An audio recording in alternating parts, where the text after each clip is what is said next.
Today we're going to talk about North Korea.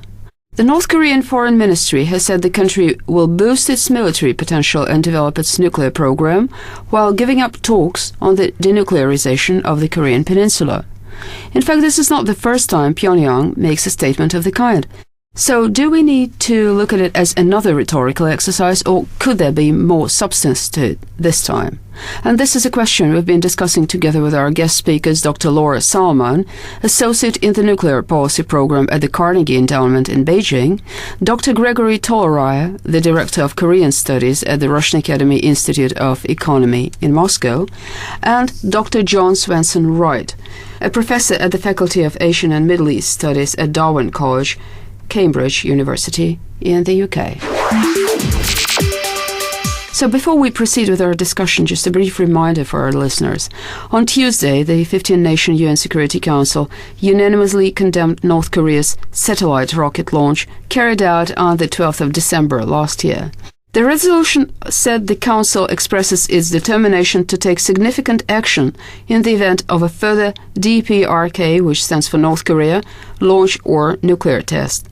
North Korea reacted quickly, saying it would hold no more talks on the denuclearization of the Korean Peninsula and would boost its military and nuclear capabilities.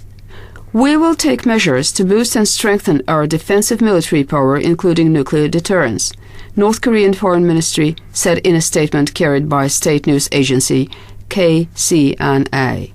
Well. So I've got two questions now. Well, first of all, Jan, do you think that such a reaction on the part of the North Korean young leadership has been really unexpected?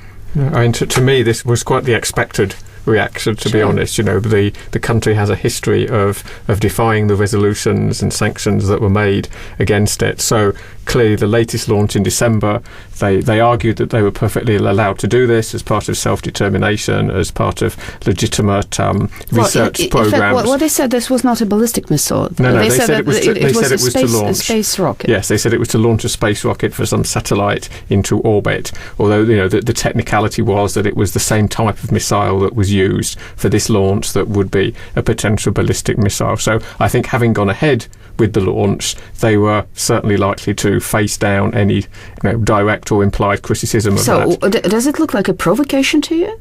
A provocation on behalf of the international community to provoke them. But no, I mean, I think their reaction also was something that could have been quite expected, quite anticipated. At the time of the launch, there was quite a unified voice saying that there was disapproval of this, that it had gone against prior sanctions, prior arrangements that had been made. So I think there's a certain amount of form that needs to be provided in cases like this. That if someone violates sanctions, it's necessary to make some statement, to make something very formal when they do that. So I'm not sure that it's any more provocative than previous measures, previous sanctions, though certainly you could say, while not provocative, it may sort of freeze relations a lot more. That's something it delineates very clearly. You want to do this, we are opposed, and the space between this is getting ever wider. I suggest we could first listen to our experts and then share our impressions at the end of the program. So now we are joined by Dr. Laura Salman, Associate in the Nuclear Policy Program at the Carnegie Endowment in Beijing. Well, as you mentioned, I don't think that it really surprises anyone, particularly given the overall environment in which North Korea exists. Now, of course, when we look at the North Korean environment as it exists today, it's not just an issue of the international security environment, but also their domestic situation. And I would say that many of the things that we see occurring, we have to also think of the domestic audience within North Korea. It's not just for an external audience. So this strong reaction also needs to be categorized in the fact that they have a new leader who's also very young, who's also trying to prove his mettle vis-a-vis the military community within his own country, and also trying to demonstrate that North Korea can undertake a very strong reaction and stand up against pressure from the outside world, particularly from the United States. I was a little bit surprised by the reaction of the Chinese media. I think the bit of news I have seen on the Chinese Radio International was rather strong-worded, I'd say, and this was a little bit unexpected to me. They're saying that if North Korea holds true on its position to withdraw from its previous agreements, that would mark the biggest setback and diplomatic rapprochement in a decade. Would you agree with this assessment? Well, I think from the Chinese perspective, what we're seeing here is also, to a degree, has its domestic and external motivations. I think from the Chinese perspective, of course, they have been pushing all along for the importance of returning to the negotiating table, the importance of the six-party talks. And so this having been one of their major talking points all along, whenever any other countries have excoriated North Korea and said that it doesn't have a commitment to denuclearization or to the multi-party process, China has always brought up this commitment, this idea that if they return to the negotiating table or if they were willing to give some way, that North Korea would return. The fact that North Korea, of course, is saying that it wants to walk away from everything would, of course, be a major blow, particularly to the kind of diplomacy that China has been engaged in, and also to its role as a mediator within this entire North Korean nuclear issue. There was a key word which looked keyword to me, which was if. As far as I understand, North Korea has been rather demonstrative in what had anything to do with their nuclear program. Remember, they invited an American scientist and they showed him all the centrifuges. They were kind of acting like to show the international community that they would be dangerous adversaries to deal with. So how much substance do you think this time there is to that statement? Well, I think that actually when they were willing to reveal the fact that they had centrifuges to Sig Hecker, that was the scientist who went and visited, actually it depends on your perspective. I think that there was a veiled threat aspect to that, but as well there was a certain degree to which they were actually being transparent, which of course is what the international community is constantly pushing North Korea to be. So it's very hard to say one way or the other. It's a veiled threat. It's at the same time, too, they're actually engaging in behavior that the international community would like to see. If they have these programs, then, of course, then they let everyone know this is actually a form of mutual reassurance. I do think, however, that we have to take them seriously on such threats. For example, when they talk about significant action or that they might engage in some form of significant action after the UN Security Council resolution has emerged, I do think that the likelihood, for example, of them conducting another nuclear test is extremely high. But once again, I don't know that this necessarily violates or is in discordance with their past behavior. We saw this in 2006 after a missile test. We saw this in 2009 after a missile test. And, of course, the concomitant UN Security Council resolutions that followed all of those activities. So I think that actually they've been extremely consistent all the way through. And so, if anything, I would take them on their word if they say that they're going to do something or engage in some form of somewhat provocative behavior.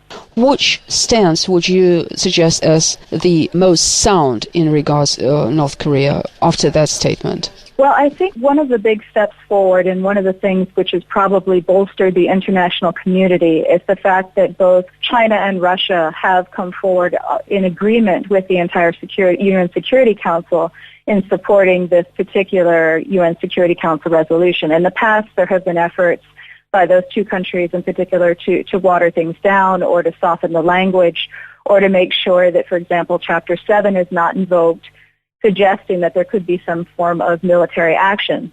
And I think that in this particular case, it does show that there is unanimity, that there is a consensus in the international community, and particularly from these 5 members of the Security Council, that this is extremely serious. Thank you so much. And just to remind you, our guest speaker was Dr. Laura Salmon, Associate in the Nuclear Policy Program at the Carnegie Endowment in Beijing. This is the Voice of Russia. Just to remind you, we're discussing the UN reaction to North Korea's recent rocket launch. And now we are joined by our next guest speaker, Dr. John Swenson Wright of Darwin College in Cambridge. I think you're right to highlight the past pattern of the North using very combative rhetoric when it faces criticism from the international community. Perhaps the most troubling aspect of the North's statement has been its claim that any denuclearization initiative is now effectively permanently off the table.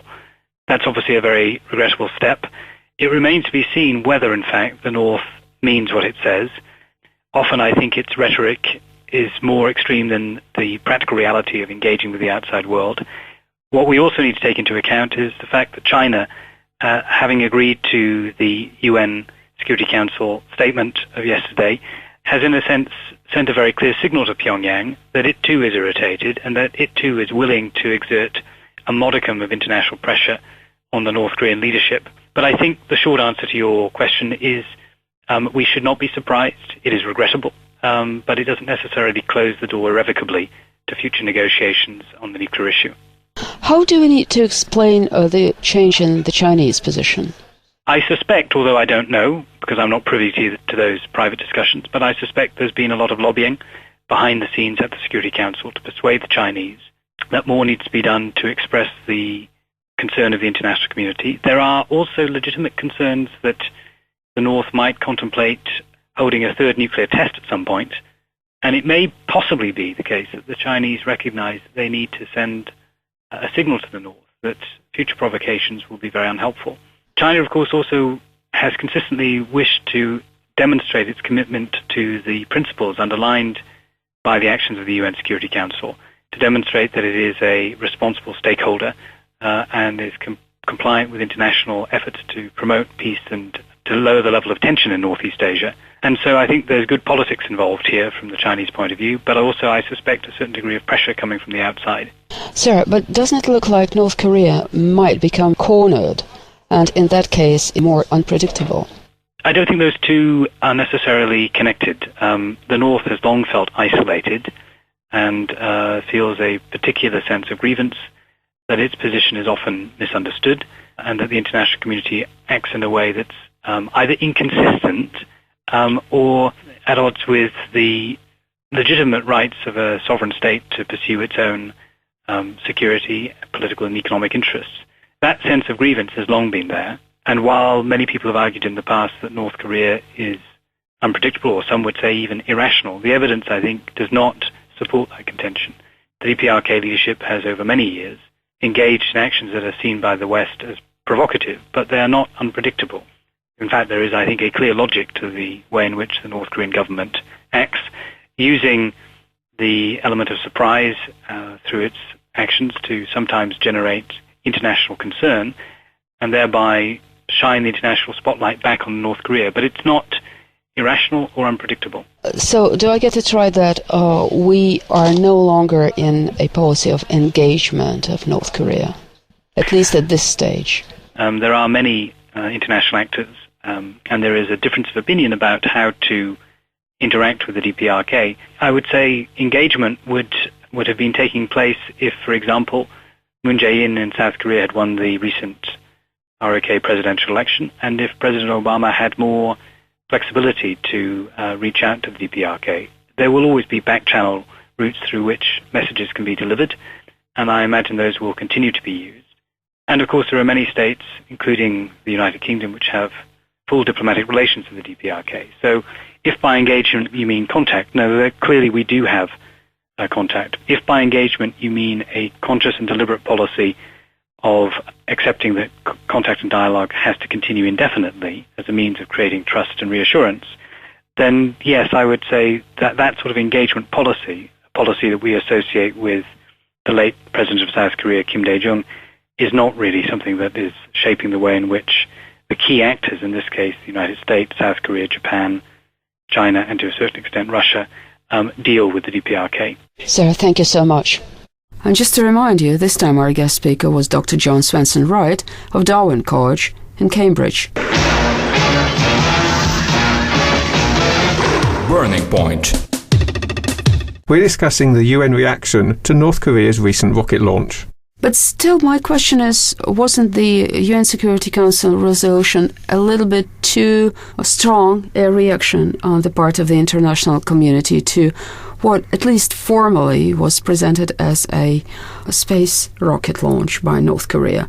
And this is something we asked our next guest speaker, Dr. George Toloraya, the Director of Korean Studies at the Russian Academy Institute of Economy. Well, I do think that there could have been found a more subtle answer, more flexible answer to the to the rocket launch by North Korea.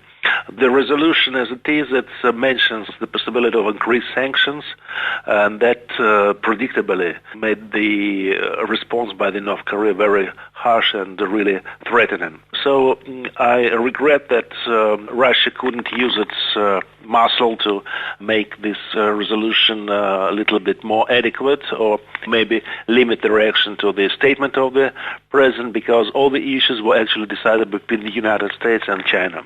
Dr. Tolrai, but isn't it surprising that China has supported the resolution? Yes, it's a little bit surprising and maybe disappointing to me because, I understand Chinese dissatisfaction with North Korea. But anyway, it's clear that that kind of harsh resolutions and pressure would only lead to increased tension at the China's border. So I don't quite understand the position of China in this particular case. But now, sir, coming back to the North Korean reaction. Well, in fact, this is not the first time when North Korea was threatening to walk out of the negotiations on its nuclear program. So how do you see that? Does it this time have more substance to it, or could it still be viewed as a rhetoric?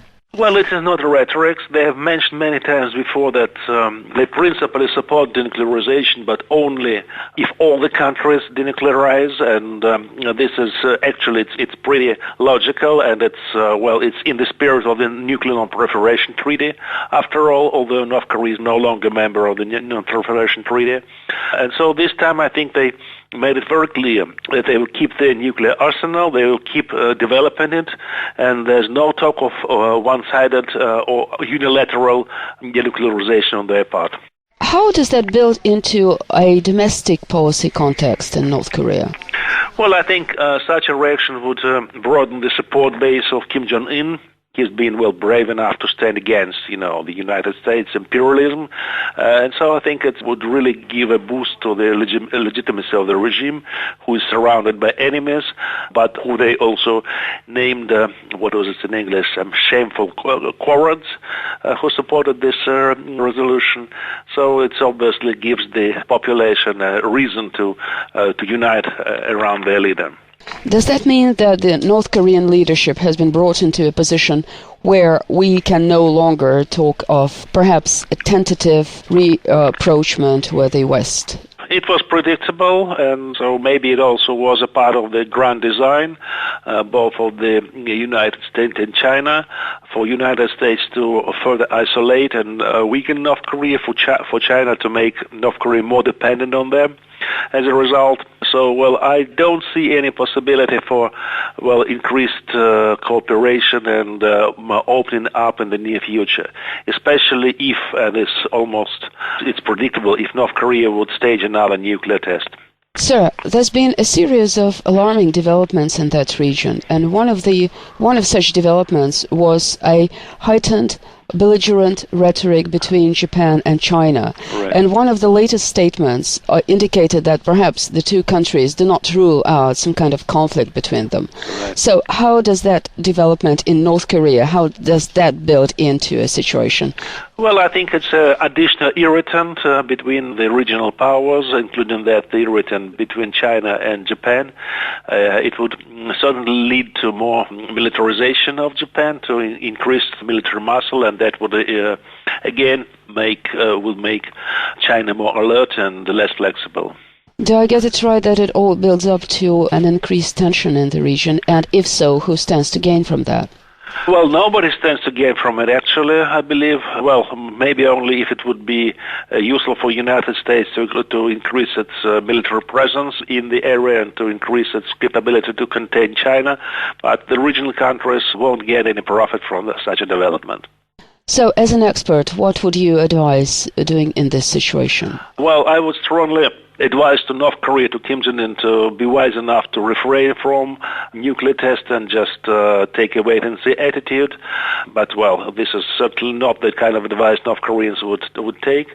And for all other countries to be extremely prudent in any other kind of pressure or sanctions, and to try just to let this matter on the side as long as possible. Does that resolution provide for more sanctions towards North Korea? Well, it provides the moral grounds, at least for United States, to increase national sanctions and also to develop some new procedures, like the capture of the North Korean ships in high seas, which would certainly lead to more tension and even conflict. So, although the resolution itself, it looks like it doesn't really call for any new sanctions, but it gives the possibility for increased pressure and sanctions on the national level.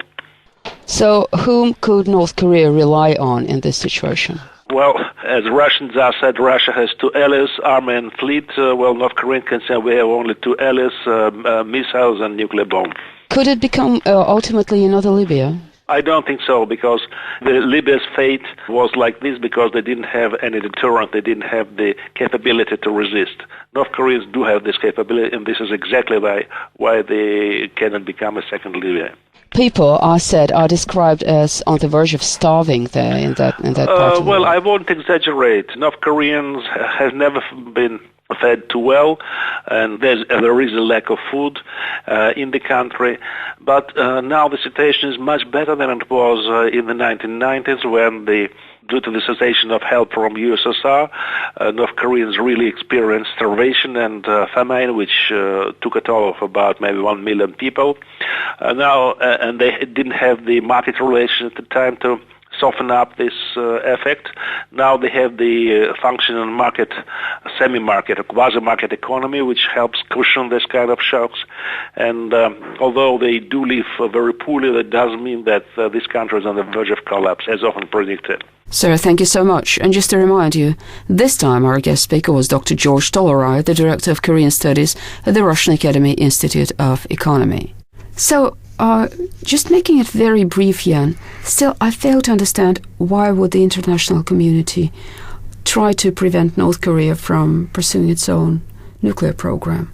No, I mean, I think one of the voices put forward, particularly by the US, was that they feared that this nuclear program could be used for a provocative, for a hostile attack. There's a lot of talk that they fear that it could reach the coast of the west coast of the United States. But look at what's happening in the region now. Tensions are building, and there are all kinds of military developments and warlike preparations, starting from the build-up in the naval presence of the United States in the region. And remember, we did one of our recent programs about the increase in tension between Japan and China, and all that creates an alarming picture to me. No, it certainly does, and I think particularly with North Korea, there's two aspects. One is the nature of the government, and the second is that while nuclear power is permitted as under sort of nuclear proliferation treaties, people get very, very nervous, as they have done in other countries within the Middle East,